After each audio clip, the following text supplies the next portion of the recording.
Hi there viewers, Lord Shadows here today like always to give you the new Dragon Ball Super episode 2 review. Vegeta goes on vacation. That's the title. And before I get into especially an episode review, I just wish to say to all of you guys I'm sorry I didn't do the episode review these past 2 days, because these past 2 days from Sunday to yesterday I was really busy. I didn't have enough time to do other videos or discussion reviews, like for example like Dragon Ball Super episode 2. So I'm doing it now.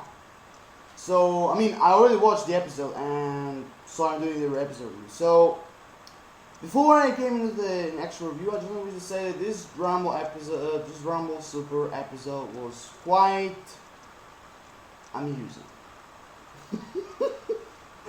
The main part what I really liked was when I saw Bulma, Trunks, and Vegeta going on a vacation, you know, with their flying car, flying ship, whatever.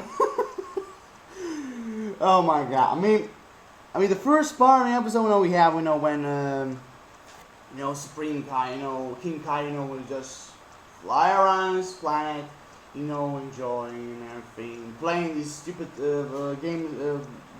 Play on words with his monkey and his bug, and of course there out of nowhere, there comes Goku right in front of him, and he was just scared the crap out of him, and like, King Kai, I want to train. But before that, let's eat, because that's exactly what happened. First scene of episode 2. And sometimes everyone, I watched Dragon Ball Z, I watched Dragon Ball. I watched even Dragon Ball GT. But I have to say that they really surprised me every single time when I saw Vegeta, Goku, and the others having such a big appetite. It really surprised me. It's quite funny and quite surprising. Well, whatever. So the first scene, I repeat, the first scene was King Kai, on his planet, and he was running all around the planet, enjoying himself and everything, like I said before. And there you have, out of nowhere, bam! Goku-san came there, say, King Kai, I want to train. Before that, let's eat. Like he said, big appetite eating, and then after that, he's trying to train himself to become much more stronger like before and everything. And the other part of the episode was Vegeta in his vacation, which, if you watch the episode, was really, really, really quite funny.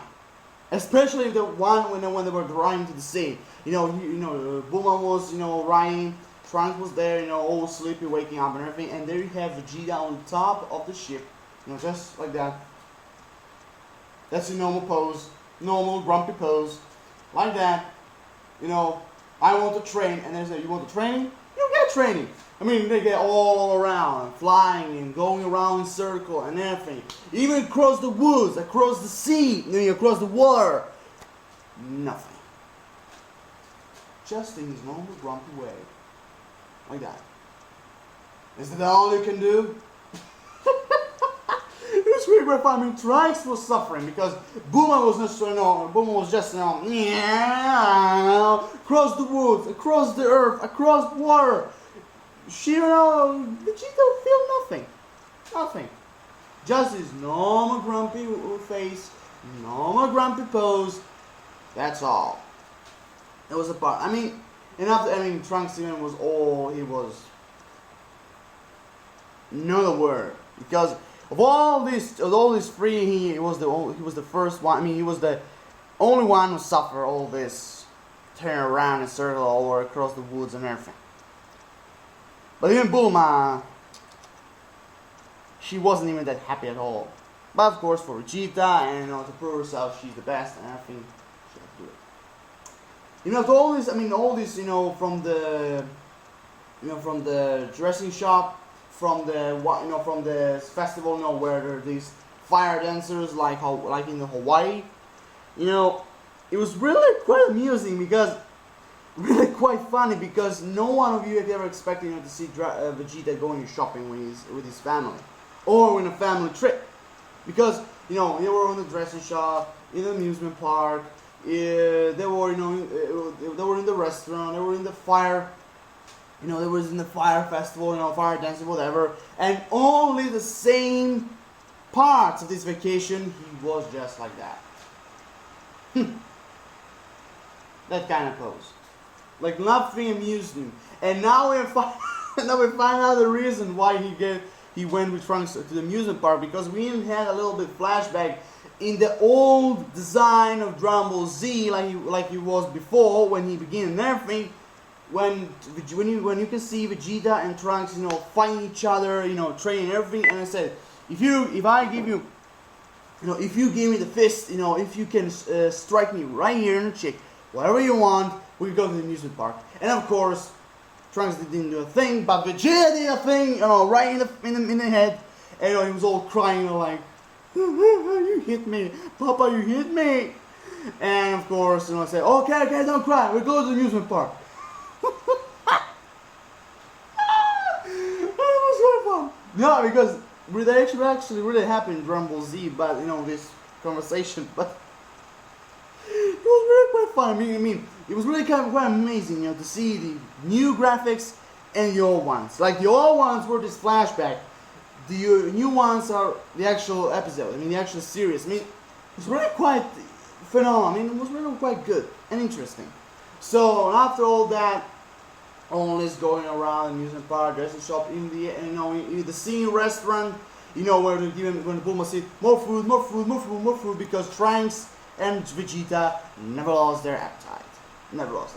And when he saw the octopus, like the ones who was, strike on his face when they would go underwater, with him just like that, he just remembered that I'm gonna eat this octopus alone. It's mine. And then after, like every other octopus, he spit out the black ink on Vegeta and washed him all the body in black ink. And there was, in a middle of seconds, if Bulma and Trunks didn't stop him and take him away, he will transform into Super Saiyan. I mean, he will be all angry, because he was all angry and everything, like all this happened to him.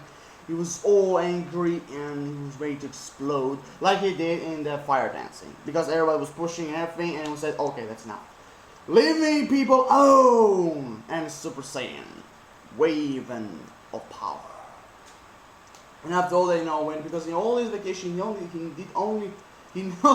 only did good, with Trunks and Bulma, but also, like, he was thinking about Kakarot, Goku, why he's training, like he's entertaining with the family. Goku's training, why he's supposed to be the #1 hero, like, because if all events followed by Majin Buu, he is like the #1, and Vegeta is always #2, and that's why he just blown away with his anger and everything and fly away from that festival.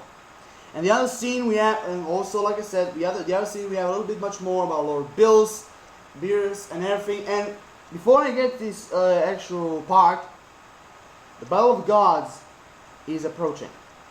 Very, very near, because in that part, when Whis was going in some kind of prehistoric planet, because when you can see these four-eyed aliens, something like that, because they looks like cavemans, especially they really do, trying to catch this dinosaur and eat him and everything, and there's where you have Whis came there, speak with this yellow four-eyed Neanderthal. I believe he is the strongest of all these our people, and he was talking, his alien language, like this, blah, blah, blah, blah, blah, blah, blah, blah, blah, blah, something like that. It was really quite amazing and funny, really quite.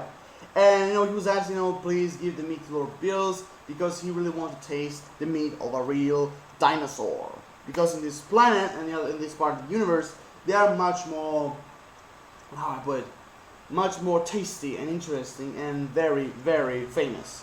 So that's why Lord Beerus wanted for himself, he wanted to eat it and everything. And there you have, like we saw in the trailer and review, it appears that this four-eyed and the other one, all red like a demon and everything, are the same person. For example, like you have Super Saiyan transforming into Super Saiyan 3, 4, whatever. There, even this guy, this dude, this four-eyed alien can transform himself into a dragon. I mean, some kind of demon form, all red. Like some kind of super demon, something like that. And of course, when Winston was trying to argue and everything, because he was all, because Lord Beerus gave him 3 minutes to talk with this guy, to give him the dinosaur meat and everything, until Lord Beerus came there and of course destroyed the planet. So in this part, we have a little bit much more, talking about, we have much more fighting, against this demon, against Lord Beerus and everything. And it was quite impressive, even not so quite impressive, because the only thing what the Beerus did was, dodging the attacks. When he was so swinging with his fist, this demon guy and everything, it was just like that. With his finger, like it was some shield. He just did it like that, So you only just did like that, dodging the attacks, and of course give the final blow to this demon, because just returned the fire what he spit out from his mouth returned to him. And after all that, fuck the meat, I'm gonna destroy this planet. And he did. In one blow, he destroyed the entire planet. The real title of God of Destruction has finally come. Even if I really call him the God of Appetite. Because if you see, he only does this if he's not satisfied with the food. So, I can get, the only name I can give to Lord Beerus is God of Appetite. Not only God of Destruction, but even God of Appetite. Because he really had a big appetite. So, after all that, there you have a little bit scene, of Kai and the old Supreme Kai, having tea and everything. It was really quite funny. And where you have, Kai's sense, that another planet is destroyed and the Lord Beerus has awoken. He's rise and doing all this destruction. And then you have the first thing, because Lord Beerus already talked to Whis that he dreamed about someone powerful that were entertaining and everything. And everybody knows what is that. The Super Saiyan God. Super Saiyan God. And there you have a little bit, when the planet was destroyed and all these ruins and everything, there you have, Beerus, just seeing some kind of reflection, this Super Saiyan God, like powerful and everything, and this design a little bit like that. Yeah, it was some kind of reflection thing, something like that. And he told Whis that this enemy who will entertain me, who will be tough as me, a very wonderful opponent, strong Super Saiyan God. And that was the scene with Lord Beerus. And of course, we turn a little bit to Goku, because I don't know what the hell he was pushing. I really don't know what the hell he was pushing, but it was big. It was really, really big. He was pushing and everything, he said, I want to train, not to push things, because it appears like those two columns or something like that, I really don't know what they are. He was pushing them all around the planet, because he wanted to find out a perfect spot for them. And this, turning around all this, he destroyed the planet. Yeah. I mean, no, not destroyed it, but damaged it. How much he pushed these things. So, the end of this chapter, the end of this episode was, seeing a new threat is coming, the Lord Beerus has awoken, and he will, he will destroy these planets. He's destroying planets and everything. So, the show where Lord Beerus return, awakening. And of course, like I said, the Battle of God is gonna approach very soon. Because if Lord Beerus now have some kind of reflections of Super Saiyan God, that means that the Battle of Gods will approach very soon. So that was the end of the episode. I mean, it was quite simple. That was all the scenes, like I said, all this what I said was all the scenes in this episode, so it was quite entertaining and funny, when I talk about Vegeta part. And the other parts, was quite, interesting and, how can I put it, step by step, like they show us the toy animation, and Toriyama show us like, in one step by another, the Battle of God is approaching. That's the only thing. So here I am done. Rate the videos, comment, subscribe, what you personally think of this second episode. For me, it was really quite, good. The Vegeta part was really quite fun and entertaining, but the other parts was quite good. So I'll give him a nice plus to this episode. So like I said, rate the video, comment, subscribe. It's not difficult. Use the mouse. Click. Drop your like. Really appreciate that. So peace everyone. Have an awesome rest of the day. Lord of Shadows signing off. See you around.